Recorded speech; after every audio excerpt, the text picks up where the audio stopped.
सही है। अब ठीक, इसमें हमारा कोई चालक तार होगा और वो आवेशित होगा। कैसा होगा? आवेशित होगा। तो मान लेते हैं हमारा कोई आवेशित चालक तार है जिसे हमने क्या किया, आवेश देके आवेशित किया, प्लस क्यू आवेश दिया। जैसे देखो बेटा, यहाँ हम लोग सीखेंगे चालक, कोई आवेशित चालक तार है उसके समीप वैद्युत क्षेत्र की तीव्रता के लिए हम लोग यहाँ पे सूत्र निकालेंगे।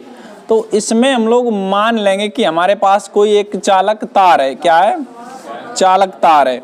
और इस चालक तार को हमने क्या किया, आवेश दिया, प्लस क्यू आवेश दिया, जो इस पर समान रूप से क्या हो गया, वितरित हो गया। ठीक है। और इस चालक तार से स्मॉल r दूरी पर हमने कोई बिंदु को P रखा। क्या रखा? P।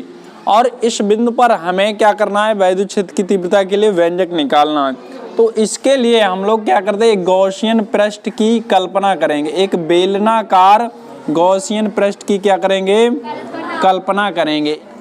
एक बेलन है, ये क्या है, बेलन है, जो इस बिंदु P से होकर जा रहा है। अब इस बिंदु P के चारों ओर एक सूक्ष्म क्षेत्रफल लिया। यहाँ पर ये हमारा परिच्छेद क्षेत्रफल है। यहाँ पर एक बिंदु Q लिया और इसके नीचे एक बिंदु R रखा हमने। क्या रखा? R। तो यहाँ सूक्ष्म क्षेत्रफल होगा, इसका क्षेत्रफल वेक्टर ऊपर को जाएगा और इसका क्षेत्रफल वेक्टर सामने को होगा और इसका क्षेत्रफल नीचे को होगा। क्षेत्रफल वेक्टर नीचे को होगा कि नहीं? देखो बेटा, क्षेत्रफल वेक्टर हमेशा बाहर की ओर होता है। अब जैसे हम देखें, ये मार्कर ले लिया हमने, इसमें हमारा क्या है, वक्र पृष्ठ है, तो इसका क्षेत्रफल बाहर को होगा, इसका नीचे वाले के नीचे को होगा, ऊपर वाला ऊपर वाले को। और वैद्युत क्षेत्र तीव्रता प्लस के कारण बाहर को होती। अब इसे हमने जैसे आवेश दिया तो चारों ओर वैद्युत क्षेत्र तीव्रता निकलेगी। अब हम देखते हैं प्लस क्यू इस पे आवेश है, तो यहाँ पर वैद्युत क्षेत्र तीव्रता की डायरेक्शन इधर को होगी कि नहीं होगी? तो यहाँ इसका मतलब इसके और इसके दोनों समान डायरेक्शन में, इसलिए थीटा बराबर क्या हो जाएगा, 0 हो जाएगा। यहाँ पर वैद्युत क्षेत्र की डायरेक्शन इधर को होगी, तो यहाँ पे थीटा की जो वैल्यू होगी वो क्या होगी, 90 होगी। यहाँ पर इधर को वैद्युत क्षेत्र डायरेक्शन होगी, तो यहाँ पे थीटा इक्वल टू यहाँ भी क्या होगा, 90 होगा। सही है। इतनी कहानी हमारी हो गई। अब हम लोग क्या करेंगे, इससे टोटल हमें वैद्युत फ्लक्स निकालना है। क्या निकालना? अच्छा, टोटल वैद्युत फ्लक्स निकालने के लिए हम लोग तीनों बिंदुओं से छोटा छोटा निकालेंगे, इस पे और इस पे। ठीक है। जब तीनों बिंदुओं पर हमें वैद्युत फ्लक्स मतलब हल्का हल्का मतलब d5 मिलेगा, तो उसका समाकलन कर देंगे। क्या कर देंगे? जब समाकलन करते हैं तो हमें वैल्यू टोटल प्राप्त हो जाती है। ठीक है। तो देखो यहाँ पे बेलनाकार पृष्ठ के बिंदु P, Q तथा R से निर्गत वैद्युत फ्लक्स। क्या लिखते हैं? वैद्युत फ्लक्स। इधर लिख लो निर्गत वैद्युत फ्लक्स।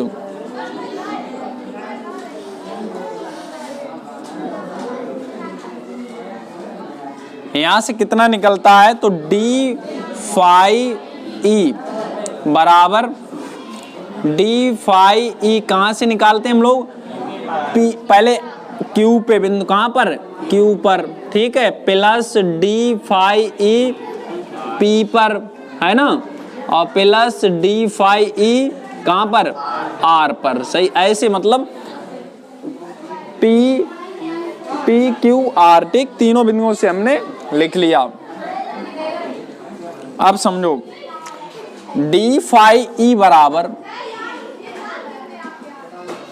इसका मान होता है EA cos थीटा। क्या होता है? E, हाँ, cos theta plus E DA cos theta. यहाँ पे थीटा का मान क्या आएगा, 90, और यहाँ थीटा का मान क्या आएगा, 0, प्लस EDA cos 90। ऐसे आएगा। cos 90 की वैल्यू कितनी होती है, cos 90 की वैल्यू कितनी होती है, 0 होती है और cos 0 के मान 1 ठीक है। तो डी फाई ई बराबर इसका मान 0 हो जाएगा, E D A into 0 plus E D A into 1 plus E D A into 0। ये बेटा 0 हो जाएगा, ये 0 ई डी ए बचेगा, तो डी फाई ई बराबर ई डी ए इतना ही बचेगा। दोनों पक्षों का समाकलन करेंगे, दोनों पक्षों क्या करेंगे, समाकलन। समाकलन करने पर तो यहाँ करते हैं तो मिलता है इंटीग्रेशन डी फाई ई बराबर इंटीग्रेशन ई डी ए। तो यहाँ से केवल मिल जाएगा फाई ई बराबर और ये ई इंटीग्रेशन डी ए, और ये जो वैल्यू है हमारी वक्र पृष्ठ पूरा है, वक्र पृष्ठ का क्षेत्रफल, क्योंकि हमारा जो बीच का हिस्सा में याद है कौन सा वाला आ रहा, वक्र पृष्ठ का, जे भी वक्र पृष्ठ का, तो जे भी हमारा क्या होगा, वक्र पृष्ठ होगा। देखो दोबारा समझते हैं, ये हमारा था क्यू कहाँ पे था, ऊपर का परिच्छेद क्षेत्रफल था, जे आर भी परिच्छेद, लेकिन जो पी वाला पॉइंट था वो हमारा जो वक्र पृष्ठ था कि नहीं, तो इसका मतलब जो बीच वाला क्षेत्रफल हुआ जब वो हमारा क्या है, वक्र पृष्ठ है। तो हम ये पूरा हमारा वक्र पृष्ठ है, तो फाई ई बराबर ई इंटू, और वक्र पृष्ठ क्या होता है 2 पाई आर एल। क्लियर, यहाँ से निकालेंगे, देखिए इसे डालो समीकरण 1। अब लिखते हैं किंतु गॉस की प्रमेय से आपने गॉस की प्रमेय को पढ़ा है, क्या है गॉस की प्रमेय, फाई ई बराबर क्यू अपॉन एप्सिलॉन 0। तो इसकी वैल्यू उठा के यहाँ रख दो, तो Q upon epsilon 0 E into 2 पाई आर एल। कोई दिक्कत, यहाँ से ई का मान निकालेंगे तो ये वैल्यू कहाँ आएगी, बटे में आएगी। ठीक है, हम इधर इसे कर लेते हैं, तो हमें बेटा मिलेगा ई बराबर क्यू अपॉन यानी कि 2 पाई एप्सिलॉन 0 इंटू आर एल, ऐसे बचेगा। तो ई बराबर 1/2 पाई एप्सिलॉन 0 गुणे क्यू अपॉन आर एल। कोई दिक्कत नहीं। और किंतु एक चीज तुमने बेटा पढ़ी है, क्या पढ़ी है, लैम्डा बराबर होता है क्यू अपॉन एल, ऐसे होता है। तो यहाँ से निकालेंगे क्यू का मान, तो क्यू का मान क्या निकलेगा, क्यू बराबर लैम्डा इंटू एल।